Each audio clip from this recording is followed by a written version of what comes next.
இந்த நிகழ்ச்சியின் ஆரம்ப நிகழ்வாக நீங்கள் ஒவ்வொருவரும் தங்களது களத்தை பிறந்திருப்பீர்கள், மனதில் களத்தை பிறந்திருப்பீர்கள்.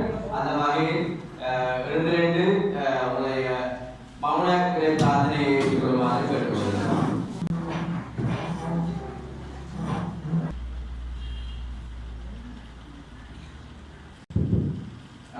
இந்த நிகழ்வுக்கு பிரதம அதிதியாக கலந்து கொண்டிருக்கின்ற விசேஷமாக மகாவித்யாலய பிரின்சிபலாக இருக்கின்ற பைசான் மௌலவி அவர்களை அன்புடன் வரவேற்றுக் கொள்கிறோம். அதே போல அனைத்து முஸ்லிம் பள்ளிகளின் செயலாக இருக்கின்ற சாகுல் கலாம் அவர்களையும், அதே போல இந்த international human rights global mission டைரக்டராக இருக்கின்ற அப்துல் ஃபைல் ஆரிஃப் அவர்களையும், அதே போல முஸ்லிம் அசோசியேஷனில் இருக்கின்ற ஜெஸ்ரி அவர்களையும் அன்புடன் வரவேற்கிறோம். கந்தசாமி பராமன் அவர்களை வரவேற்கிறோம்.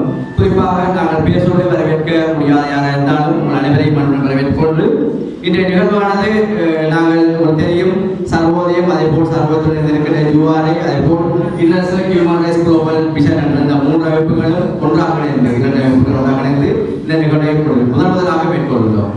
குறிப்பாக இந்த சர்வோதய இந்த மண்டபத்தில் நடைபெறுகின்ற முதலாவது ஒரு நிகழ்வாக இருக்கின்றது இந்த ரமலானும் நல்லடக்கம் என்ற தொழில்பொருள் ஆரம்பிக்கப்படுகின்ற இந்த நிகழ்வு. உண்மையாக இந்த நேரத்தில் நாங்கள் எல்லோரும் பெருமை கொள்கின்றோம். நாங்கள் பல்வேறு இன ரீதியாக இருந்தாலும் மத ரீதியாக இருந்தாலும் எல்லோருமே ஒரே வட்டத்தில் இருந்து கொண்டு எங்களுடைய மத அனுஷ்டானங்களை செய்வதற்கான சந்தர்ப்பம் கிடைப்பது மிகவும் நல்லது.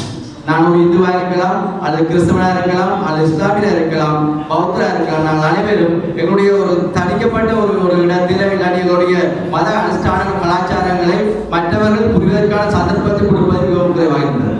அதுக்கு ஒரு காரணம் எங்களோட மண்ணில் நிகழ்ந்த கொடிய யுத்தமாக இருக்கலாம், அதே நேரத்தில் அரசியல் ஆட்சியாளர்கள் சில வகைப்பாக இருக்கலாம். ஆகிய அந்த வகையில் இந்த நிகழ்வை திருமணம் செய்வதற்கு முதலாக கலந்து வைக்கின்ற ஆலிஃப் அவர்களுக்கு நன்றி தெரிவித்துக் கொள்கிறோம். உண்மையாக இந்த நிகழ்வு ஒரு அடையாள நிகழ்வாக இல்லாமல் எங்களுடைய எல்லோருடைய மனங்களிலும் ஒரு சகோதர தன்மையை ஒரு உண்டு பண்ண நிகழ்வாக இருக்கிறோம்.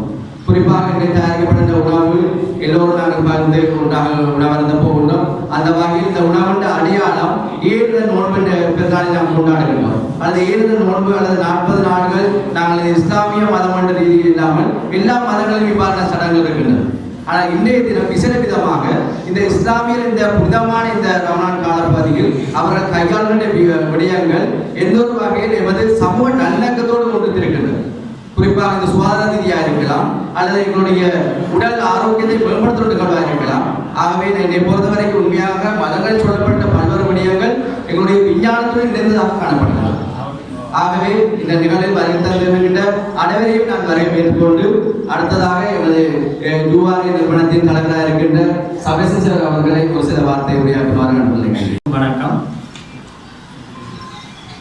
இந்த ஒரு புனிதமான ஒரு நாளின் இறுதியில் நாங்கள் ஒன்று கூடியிருக்கிறோம்.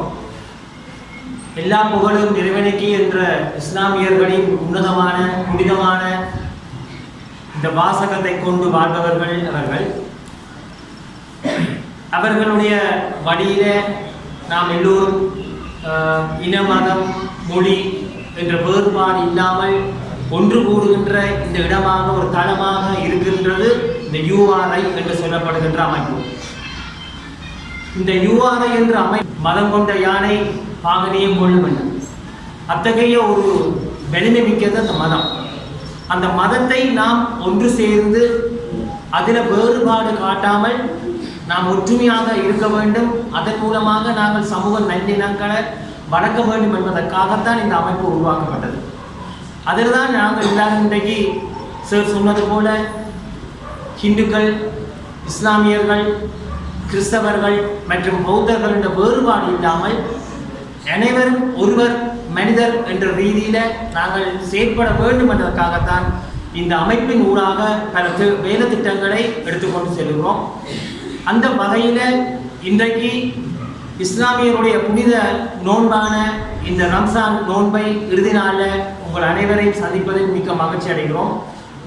அது மட்டுமல்ல, இந்த புனிதமான நோன்பு அவர்கள் 30 நாட்கள் செய்கிறார்கள். அந்த நாட்களை அவர்கள் மிக புனிதமான நாளாக கருதி அவர்கள் ஒரு பெரிய வாழ்க்கையை வாழ்ந்து கொண்டு வரார்கள். இந்த காலகட்டத்தில் அவர்களுடைய மனம் பண்படுகிறது. அதன் மூலமாக ஏனைய நாட்களிலும் அவர்களுடைய வாழ்வு சிறப்பாக அமைகிறது. எனக்கு இஸ்லாமியருடைய 2 குணங்கள் எனக்கு ரொம்ப பிடிக்கும். ஒன்று மற்றவர்களுக்கு உதவுதல், மற்றது ஒற்றுமை. அவர்களை இந்த அளவுக்கு உயர்ந்ததாகவும் அடித்தளத்தில் சிறப்பாகவும் வாழ வைக்கிறது இந்த 2 விடயங்கள் மட்டும்தான். அது பிறரிடத்தில் பெரிய அளவில் இல்லாவிட்டாலும் இவர்களிடத்தில் 100% இருக்கின்றான் நான் நம்புகிறேன், இருக்கின்றது என்றுதான் உறுதிப்பட சொல்லுகிறேன். ஆகவே இந்த வேளையில இப்படியான ஒரு சந்தர்ப்பத்தில் உங்கள் எல்லாரையும் சந்தித்ததில் மிக்க மகிழ்ச்சி கூறி விடைபெறுகிறேன். நன்றி, வணக்கம்.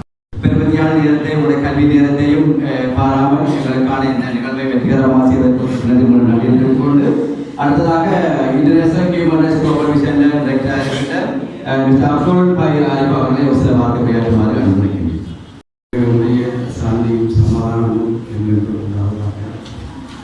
உண்மையிலே இந்த நிகழ்வானது எங்கள் அனைவரையும் ஒன்று சேர்த்திருக்கின்றது. மத ரீதியாக நாங்கள் பிரிந்திருந்தாலும் இந்த சந்தர்ப்பத்தில் நாங்கள் எல்லோரும் மதங்களை கடந்து இந்த இடத்தில் ஒன்றுபட்டிருக்கின்றோம் என்பது மிகவும் ஒரு பெருமைக்குரிய விடயமாக இருந்து கொண்டிருக்கிறது. அடுத்தபடியாக இந்த அமைப்புகள், அதாவது international human rights global vision என்ற அமைப்பு ஆரம்பித்ததன் நோக்கம் மனிதர்களுக்கு நடக்கக்கூடிய அநீதிகளை தட்டி கேட்பதற்காக இந்த அமைப்பு ஆரம்பிக்கப்பட்டிருக்கின்றது. அதே போல இந்த சர்வோதயம் உங்களுக்கு எல்லோருக்கும் தெரியும். அவர்கள் எவ்வளவோ உதவி திட்டங்களை, எவ்வளவோ வாழ்வாதாரங்களை செய்து கொண்டிருக்கின்றார்கள். அதே போல எங்களுடைய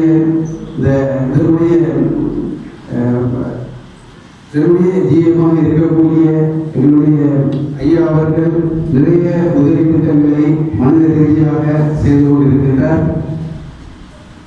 அடுத்ததாக எனது நேரத்தை சுருக்கிக் கொண்டு இன்னும் மற்றவர்களுக்கு சந்தர்ப்பத்தை கொடுக்கலாம் என்று நினைக்கின்றேன். எங்களுடைய அழைப்பை ஏற்று இங்கு வந்த அனைவருக்கும் நெருங்குமுறைகளும் மனமார்ந்த நன்றிகளையும் வாழ்த்துக்களை தெரிவித்துக் கொள்கிறேன். நன்றி. கூடுதலாக பல்வேறு இஸ்லாமிய பல்வேறு ஆன்மீக கருத்துக்களை யூடியூப்ல கேட்கலாம் இருக்குது. காரணம் எங்களுடைய நிறுவனத்தில் செயல்பாடு அப்படி நாங்கள் 4 மதங்களை பற்றி தெரிந்திருக்கிற தேவையும் இருக்கிற கட்டாயமாக அந்த வகையில் உண்மையாக தந்திருக்கின்ற மதிப்புக்கும் பேரக்கூடிய மௌலவி பைசால் மௌலவி அவர்கள் ஆசிரியர். அதே நேரத்தில் உண்மையாக அவர் அனைத்து பல்வேறு இவ்வாறான கருத்துகளை கற்று பல்வேறு கொள்கைகளில் தனது கருத்துக்களை ஒப்புழைத்து வருவர் மிகவும் அனுபவமானவர்கள். இந்த நோன்பு பெருநாள் இஸ்லாமியர்கள் கடைபிடிக்கின்றார்கள். இந்த புனிதமான இந்த ரம்ஜான் நாட்கள் இவ்வாறான செய்தியை சமூக நல்லிணக்கம் மற்றும் ஏனைய இடங்களுடன் எப்படி ஒழித்து வளர்ப்பதுமானதை இந்த ரம்ஜான் காலப்பகுதியில் இஸ்லாமியர்கள் பின்பற்றுகின்றார்கள் என்பதை ஏனைய இணைந்து கொண்டிருக்கிற எல்லோருக்கும் தெளிவுபடுவதற்கு அவசியம் அமையும். குறிப்பாக நீங்கள் பார்த்திருப்பீர்கள், நானும் ஒரு தவறு விட்டிருந்தேன். அதே போல் இருக்கின்ற ஆசிரியர் கூட நோன்பு நாட்கள் கூட எங்களுக்கு உண்மையாக தெரியவில்லை. நான் 40 சொன்னேன், இவர் 40 சொன்னார், பிறதான் தெரியும் 30. பாருங்கள், அப்ப இவ்வாறான இடைவெளியில் நாங்கள் எவ்வளவு கற்றுக்கொண்டிருந்தாலும் எவ்வளவு தெரிந்திருந்தாலும் எங்களுக்கு இன்னுமே தெரிய வேண்டிய பக்கம் எவ்வளவு இருக்கின்றால் பாமர மக்கள் கிராமப்புறங்களில் இவரது மத அனுஷ்டானங்கள் மத நடவடிக்கைகள் இவ்வாறான முறையில் சமூக நல்லிணக்க செயற்பாடு இட்டு செல்லும் என்று மிகவும் கேள்விப்படியாகிறது. ஆக இவ்வாறு நிகழ்வு இவ்வாறான ஒரு நிறுவனம் சார்ந்து இல்லாமல் எதிர்காலங்களில் நாங்கள் கிராம மக்களோடு இணைந்து இவ்வாறு நிகழ்வை கொண்டாடுவதற்கான எதிர்நிலையை உண்டு கேட்டுக்கொண்டு எதிர்காலத்தில் பார்ப்போம். சர்வ நிறுவனமும் நாங்கள் எல்லோரும் இணைந்து நாங்கள் ஒரு பின்தங்கிய கிராம வசனம் பொருத்தமற்றது எமது இவ்வாறான மனித அனுஷ்டானங்களை தெரியாத வண்ணம் இருக்கின்ற யாழ்ப்பாணம் மட்டும் இருக்கின்றது.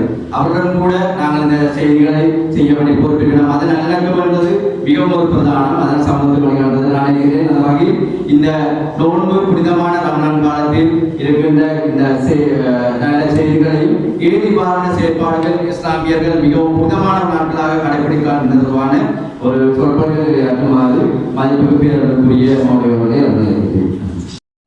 அல்ஹம்துலில்லாஹி ரப்பில் ஆலமீன் வல் ஆகிபத்து லில் முத்தகீன் வஸ்ஸலாத்து வஸ்ஸலாமு அலா அஷ்ரஃபில் அன்பியாஇ வல் முர்ஸலீன் வ ஆலிஹி வ ஸஹ்பிஹி அஜ்மஈன் வ பஅத். ரப்பி ஷ்ரஹ் லி ஸத்ரி வ யஸ்ஸிர் லி அம்ரி வஹ்லுல் உக்தத்தம் மின் லிசானி யஃப்கஹு. சமூக நல்லிணக்கமும் என்ற துணைப்பொருளிலே இன்றைய தினம் யாழ்ப்பாணம் அரியாலை பிரதேசத்திலே சர்வோதய மண்டலத்திலே பல்லின சமூகங்கள் சமயங்கள் வாழ்கின்ற இலங்கை திருநாட்டிலே இன்றைய தினம் ஏற்பாடு செய்யப்பட்டிருக்கின்ற இந்த நிகழ்வுக்கு தலைமை தாங்கி பொறுப்பேற்று இந்த அவையை அலங்கரித்துக் கொண்டிருக்கின்ற உங்கள் எல்லோருக்கும் நேரத்தை கருதி சுருக்கமாக எனது தாழ்மையான சுபசோபன செய்தியை தெரிவித்துக் கொண்டு என்னுடைய முன்னுரைக்கு நான் நுழைகிறேன். அன்பார்ந்தவர்களே, 60% எமது சகோதர சமயத்தை சேர்ந்தவர்களாக இதில் இருப்பதனால் எங்களுடைய தலைவர் சொன்னது போல நோன்பு என்றால் என்ன, இஸ்லாம் என்றால் என்ன என்று இன்றைய தினம் சுருக்கமாக நாம் பார்த்துக் கொள்வோம். உண்மையில் எங்களுக்குள் சமய ரீதியாக இடைவெளிகள் இருக்கின்றன. அது அரசியல் காரணங்களாக இருக்கலாம், சமய காரணங்களாக இருக்கலாம். ஆனால் அந்த இடைவெளிகள் குறைந்து கொண்டு செல்வதுதான் சமூக இருப்புக்கு ஆரோக்கியமானது. இடைவெளிகள் அகன்றுவிட்டால் நடக்க முடியாத கசப்பான பல உணர்வுகள், பல விடயங்கள் எமது பிரதேசத்தில் என்ன இலங்கை பூராக நடைபெறும். இன்று காசாவில் நடந்து கொண்டிருப்பது அதுதான். எனவே இன்றைய இந்த நிகழ்வு உண்மையில் இஸ்லாம் என்றால் என்ன, நோன்பு ஏன் அனுஷ்டிக்கப்படுகிறது, அது எப்படி அனுஷ்டிக்கப்படுகிறது என்பதை சுருக்கமாக உங்களுக்கு விளக்க நான் முயல்கிறேன். தவறுகள் ஏதும் என்பதில் அடியேனை மன்னியுங்கள். சமயங்கள் எல்லாமே ஒரே இறைவனிடத்தில் இருந்துதான் வந்திருக்கின்றன. அவற்றை இஸ்லாம் வேதங்கள் அருளப்பட்ட சமயங்களாகவும் வேதங்கள் அருளப்படாத சமயங்களாகவும் பிரித்து நோக்கி பார்க்கிறது. இறைவனிடமிருந்து வேதங்கள் அருளப்பட்ட சமயங்களாக சர்வதேச வட்டத்திலே இருக்கின்ற சில சமயங்களை நான் உங்களுக்கு கோடிட்டு காட்டலாம். இஸ்லாமிய மார்க்கம், கிறிஸ்தவ மார்க்கம், அதே போல யூதர்கள் பின்பற்றுகின்ற பழைய ஏற்பாடு, இதுபோல சீக்கியர்கள், பௌத்தர்கள், இந்துக்கள் பின்பற்றுகின்ற சமயங்கள், கோட்பாடுகள், சித்தாந்தங்கள், இவற்றை நாம் அடுக்கிக் கொண்டு போகலாம். அன்பார்ந்தவர்களே, இஸ்லாத்தை பொறுத்தமட்டில் இது ஒன்றும் முகமது நபிகள் நாயகம் ஸல்லல்லாஹு அலைஹி வஸல்லம் அவர்கள்தான் இந்த பூமியிலே முதலாவதாக போதித்த மார்க்கம் என்று எல்லோரும் விளங்கி வைத்திருக்கிறார்கள். இது முதலாவது பிழையான ஒரு நம்பிக்கை.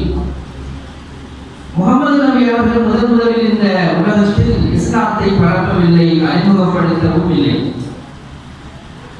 அவர் இஸ்லாத்தின் இறுதி தூதரே அன்றி இஸ்லாத்தை உலகத்திற்கு அறிமுகப்படுத்திய முதல் இறை தூதர் அல்ல. இறை தூதர்களின் வரிசையில் இறுதியாக வந்தவர் தான் முகமது நபி. அவருக்கு முன்னர் பல நபிமார்கள், இறை தூதர்கள், வேதங்கள் இந்த பூமியிலே போதிக்கப்பட்டன. அது இறைவனால் வழங்கப்பட்ட போதனைகளும் சமயங்களும் மார்க்க உபன்யாசங்களும் ஆகும்.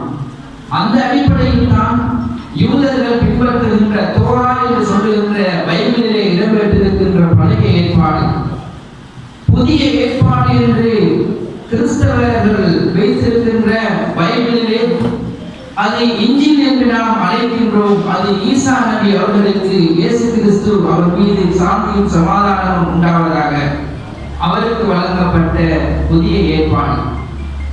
இப்படி வேத புத்தகங்களையும் சமயங்களையும் ஆய்ந்து கொண்டு சென்றால் இந்த உலகத்திலே ஒரே இறைவனால் வழங்கப்பட்ட காட்டப்பட்ட மார்க்கம் தான் அது இஸ்லாம்.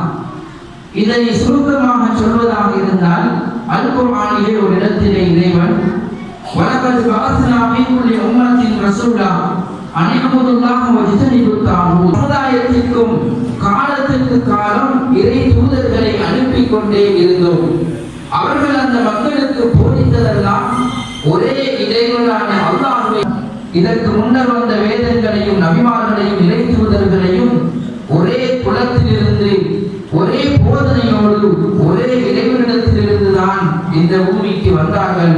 ஒன்றைத்தான் போதித்தார்கள். காலப்போக்கில் அதை மனித சட்டங்களுக்கும் மனோ இச்சைகளுக்கும் அடிமைப்பட்டு அவற்றிலே கருத்தியல்கள், இறையியல்கள் புகுந்து விட்டன என்பது இஸ்லாத்தின் நிலைப்பாடு. அதன் அடிப்படையில் தான் முஸ்லிம்களிடம் இருக்கின்ற அல் குர்ஆன் என்ற புனித வேதம் இது இறுதியாக அருளப்பட்ட ஒரு வேதம்.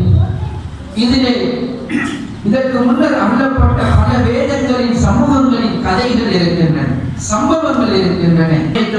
கிறிஸ்தவர்கள் அழைக்கின்ற ஈசா நபி, அவரை எங்களுடைய குர்ஆனிலே, உலக பொதுமறை குர்ஆனிலே அவர் ஒரு இறை தூதர், முகமது நபிக்கு முன்னர் வந்த ஒரு இறை தூதர் என்று அடையாளப்படுத்துகின்றனர். அந்த அடிப்படையிலே அன்பார்ந்தவர்களே, விரதம், நோன்பு இது எல்லா சமயங்களிலும் இருந்திருக்கின்றன.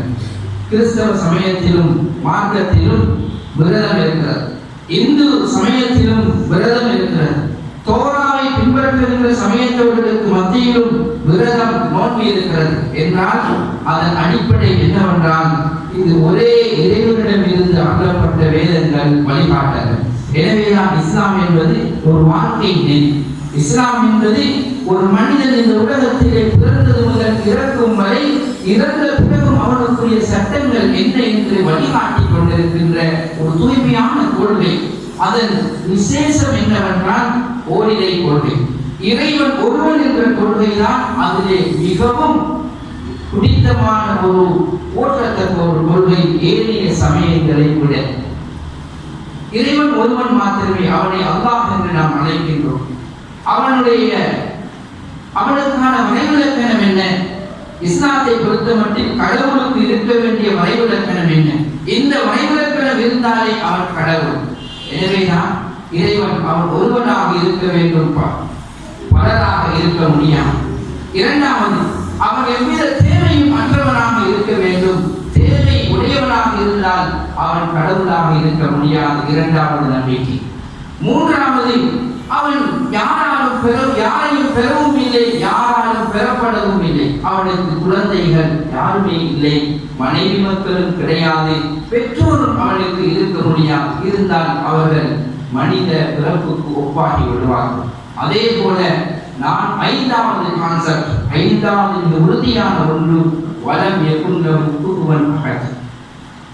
இஸ்லாமியர்கள் நம்பிக்கை கொள்ளுகின்ற அந்த ஏக இறைவன் அல்லாஹ், அவனுக்கு நிகராக ஒப்பாக இந்த பூமி அல்ல, பூமிக்கு வெளியே பிரபஞ்சத்திலும் எங்கு தேடினாலும் அவனுக்கு நிகராக யாரும் இல்லை, எதுவும் இல்லை, எந்த சக்தியும் இல்லை என்ற ஓரிரை கொள்கை.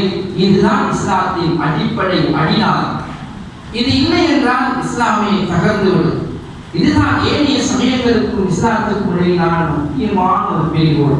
எனவேதான் அன்பார்ந்த இஸ்லாமிய சகோதரர்களே, எங்கள் உடன்பிறவா சகோதரர்களே, இந்த இஸ்லாம் என்பது ஆறு நம்பிக்கைகளின் மீது கட்டமைக்கப்பட்ட 5 தூண்கள்.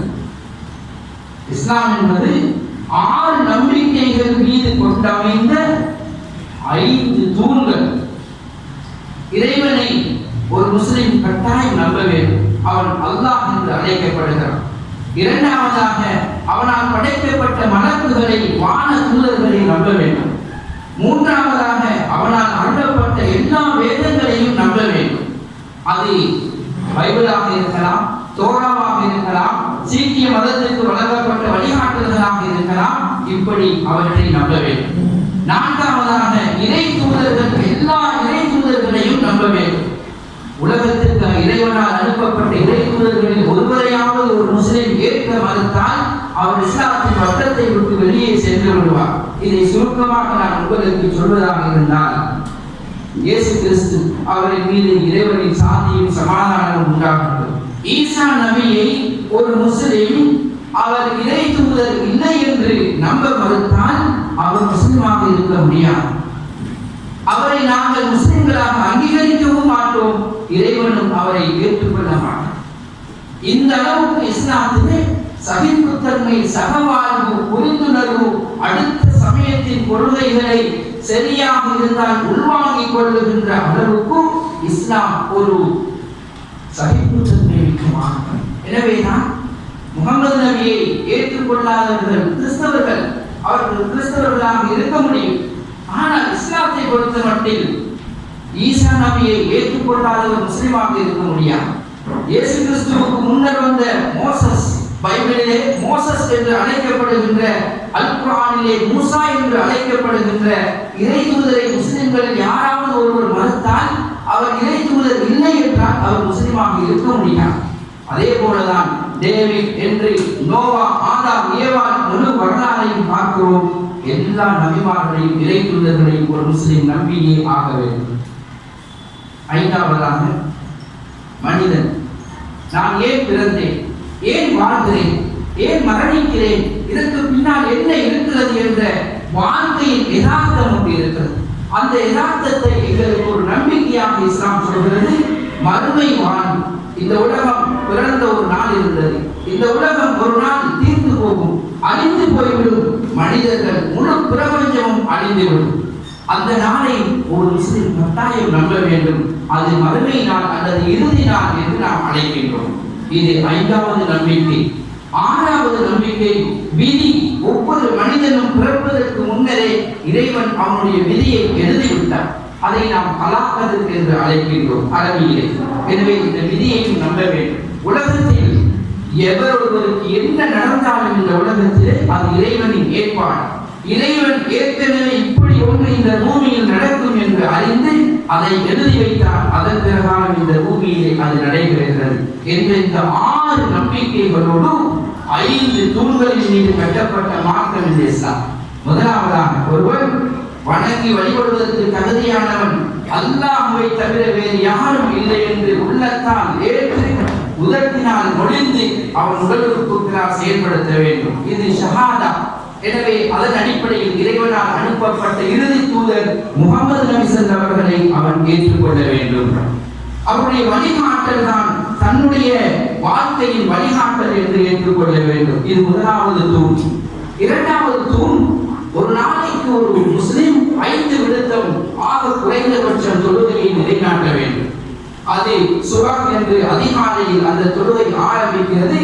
சூரியன் மறைந்து ஓரிரு மணித்தியாலங்களில் இறுதி தொழுகை அது இஷா என்று அழைக்கப்படுகிறது.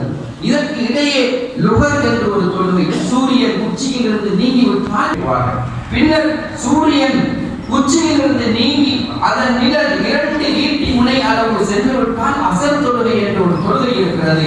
அதையும் ஒரு முஸ்லிம் கட்டாயம் நிறைவேற்ற வேண்டும். சூரியன் அஸ்தமித்து விட்டால் ஒரு தொழுகை இருக்கிறது, மக்ரிப் தொழுகை, அதையும் நிறைவேற்ற வேண்டும். அந்த செவ்வானம் கடந்து இருள் சூழ்ந்த காரிருள் சூழும் பொழுது ஒரு தொழுகை இருக்கிறது, அது இஷா தொழுகை, அதையும் நிறைவேற்ற வேண்டும். உண்மையான ஒரு முஸ்லிம் ஒரு நாளைக்கு 5 விடுத்தம் தொழுகையை நிறைவேற்றுவார். தன்னுடைய நெற்றியை இறைவனுக்காக நிலத்திலே வைப்பார்.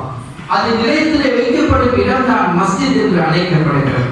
அடுத்ததாக 3வது கடமை ஜகாத். ஏற்றத்தாழ்வுகளை குறைப்பதற்காக வேண்டி இந்த ஜகாத் என்ற வறுமை ஒழிப்பு திட்டத்தை அறிமுகப்படுத்தி இருக்கிறது. உதாரணம், பணம், தங்கம், வெள்ளி, கால்நடைகள் போன்றவற்றில் இவைகள் அது அவருக்குரிய சொத்து அல்ல, ஏழைகளுக்குரியது என்று பொருளாதார கொள்கை. 4வதாக ரமலான், நோன்பு. ஒரு வருடத்தை நீங்கள் நோன்பு வைப்பார், அது 29ஆகவும் வரும், 30ஆகவும் வரும். எனவே சந்திர கணக்கின் பிரகாரம் ஒரு மாதத்துக்கு 21 பார்த்து நோன்பு பிடிப்பதும் இல்லை, கலண்டர் பார்த்து பெருநாள் கொண்டாடுவதும் இல்லை, கொண்டாட மாட்டோம். இது இஸ்லாமியருடைய நோன்பு என்ற இந்த கடமை. இந்த கடமையின் மாதத்தில் தான் நானும் நீங்கள் இருந்து கொண்டிருக்கிறோம்.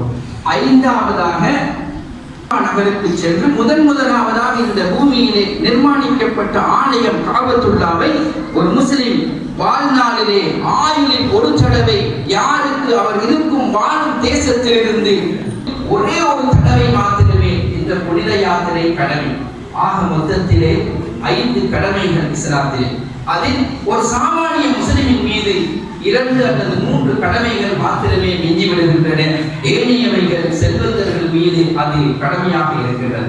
அந்த அடிப்படையில் தான் இந்த நோன்பை பொறுத்த மட்டில் 21 நோன்புகளை நோன்பு இந்த 2025ஆம் ஆண்டு 22வது நோன்பை நாங்கள் நோக்கியிருக்கிறோம்.